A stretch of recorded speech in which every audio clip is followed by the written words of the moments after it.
Magandang umaga po sa ating mga kababayan. Hello, good morning. Nandito po ako sa Dolomite. Alam mo yung ginagawa ni Presidente ng ating mahal na Pangulong Bongbong Marcos, yung kanyang mga trip na talaga lumalabas siya ng bansa, nakikipag-usap, talagang binibigyang pansin niya yung progreso ng ekonomiya. Talagang positive na positive yan. Kasi makikita naman natin yung kasipagan na pinapakita niya na talagang gusto niya magkaroon din ng kaunlaran at mapabuti yung ating ekonomiya. So, masasabi ko lang dyan, very good talaga si President. Kasi hindi naman biro din na ikaw ay lumabas ng bansa, bigyan mo ng pag-asa yung Pilipino, trabahuin mo na dumami pa yung investor para makapagbigay tayo ng at least magagandang trabaho sa ating mga kababayan, lalo na mapaunlad yung ating ekonomiya.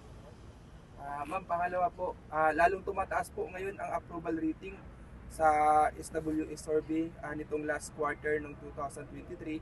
Sa tingin niyo po ma'am, ano kaya ang dahilan sa magandang numero na performance ng Pangulo?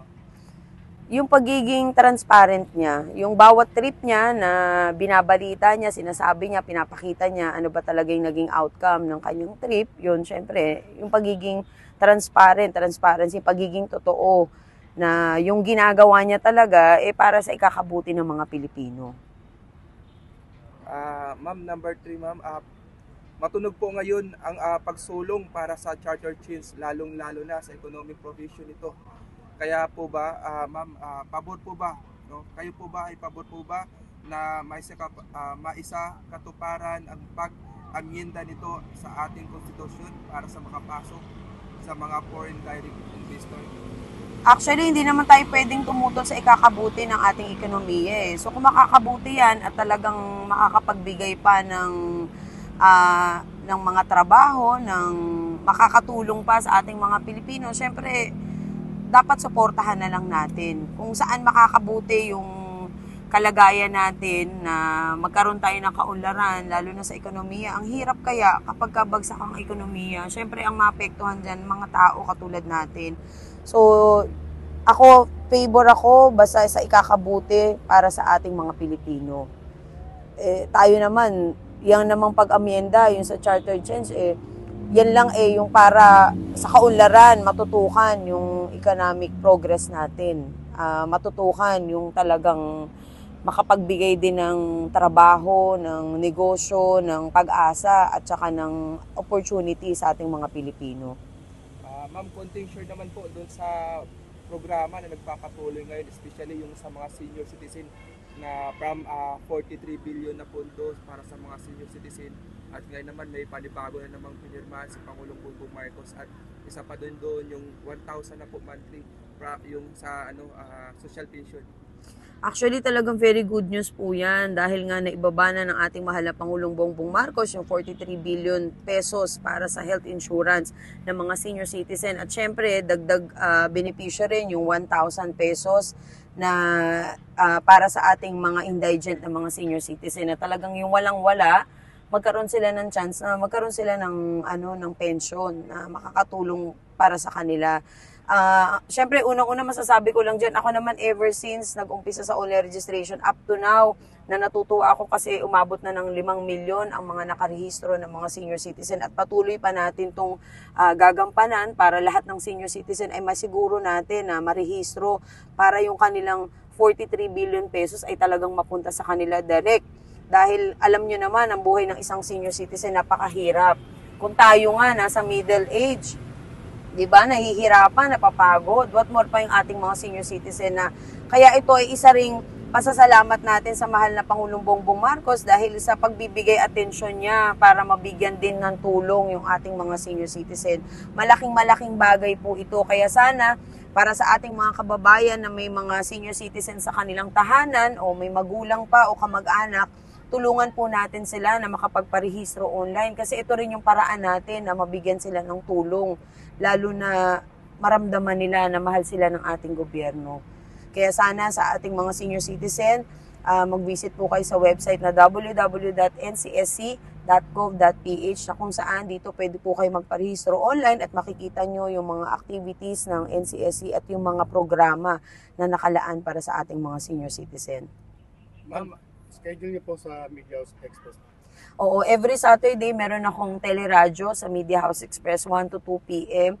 Ito ay nagbibigay daan para magkaroon pa tayo lalo ng pagtulong sa ating mga senior citizen at sa ating mga kababayan na maipaabot natin yung magandang balita, matulungan natin sila sa ibang programa, makababa tayo sa masa para higit natin maunawaan ano ba talaga ang sitwasyon nating mga Pilipino sa ngayon at ano ba yung solusyon na pwede nating gawin para makatulong tayo sa kanila. Ma'am, mensahe niyo po sa maraming katulad mo, sana maraming katulad mo na patuloy na sumusuporta sa mga programa para sa ating mga kababayan. Ano yung mensahe niyo po sa katulad niyo po? Siyempre, ang mensahe ko, ipagpatuloy nyo lang po yung ginagawa ninyo. Higit natin kailangan ng isa't isa sa ngayon. Hindi lamang dahil sa kahirapan, kung hindi bigyan din natin ng pag-asa ang bawat Pilipino na sa kabila ng problema na pinagdaraanan natin, sa kabila ng kahirapan, ng pag-iisip, pagdurusa ng ibang Pilipino natin, mabigyan natin sila talaga ng support at pag-asa rin na tayo ay magtulungan para naman sa ikauunlad din natin, lalo na tayong mga Pilipino. Siyempre, ang dapat higit nating mahalin, yung sarili nating bansa, yung kapwa natin Pilipino, na sa pagtutulungan, wala talagang imposible, kundi mabibigyan natin kahit paano ng solusyon yung mga suliranin na nararanasan natin sa ngayon. Ma'am, FB page niyo po, ma'am? Actually, meron akong FB page, yung Marat Amundong Supporters, na kung saan nandyan po makikita ninyo yung mga activities na aking ginagawa. Diyan sinishare po namin kasi kahit paano, nabibigyan natin nabuboost natin yung moral ng mga Pilipino, nabibigyan natin sila ng pag-asa na maganda palang tumulong, maganda pala ang outcome nito sa atin. Kasi kahit hindi naman tayo mayaman na mayaman, pero kung nakikitaan natin ang bawat isa ng may puso at malasakit, ibang bagay po yun. Kasi kahit paano, araw-araw nagigising ka na may dahilan para tayo ay tumulong talaga. Ma'am, mensahe niyo po kay Pangulong Bongbong Marcos at kay First Lady Liza na ngayon po patuloy po na nagpapagaling kasi natagtag po sa biyahe, ma'am. Okay, nako, para kay Presidente Bongbong Marcos at kay First Lady Liza Araneta Marcos, nako, ingatan niyo po yung health ninyo kasi kailangan po nating maging malusog para magampanan po natin yung ating ginagawa sa ngayon. Kaya bigyan niyo rin po ng oras na kayo ay makapagpahinga. Ipagdarasal ko na kayo po ay gumaling na or mapabuti pa yung iyong kalusugan dahil kailangan po natin ng bawat isa. Actually, talagang mahirap sa panahon ngayon na magkasakit dahil bukod sa magastos, at the same time mapuputol yung ating ginagawa. Kaya ako naman every now and then talaga I make sure na ako ay kumakain sa oras, kumakain ng gulay, nagtitake ng vitamins kasi para mapagpatuloy pa natin lahat ng activities. Kaya sana sa ating mahal na Presidente at First Lady, ingatan niyo po ang inyong sarili, intindihin din natin na sila ay tao rin at kailangan din nila talagang magpahinga. Dahil nga po marami pong nagsasabi na ganun po kahalaga sa inyo ang mga senior citizen. At kitang-kita naman po ang pagtulong po ninyo. Bakit ganun na lang po daw kahalaga sa inyo ang pagtulong? Siyempre, alam niyo, sa dami ba naman natin pinagdaanan, lalo na nung panahon ng pandemya, nakita natin kung gaano kahalaga ang bawat isa. Kaya itong pagkakataon na ibinigay sa atin, pangalawang pagkakataon, mahalaga sa akin na magampanan natin yung pagiging isang tunay na tao, na tayo ay makatulong talaga kasi yun ang kailangan natin sa ngayon. Thank you po, ma'am. Thank you.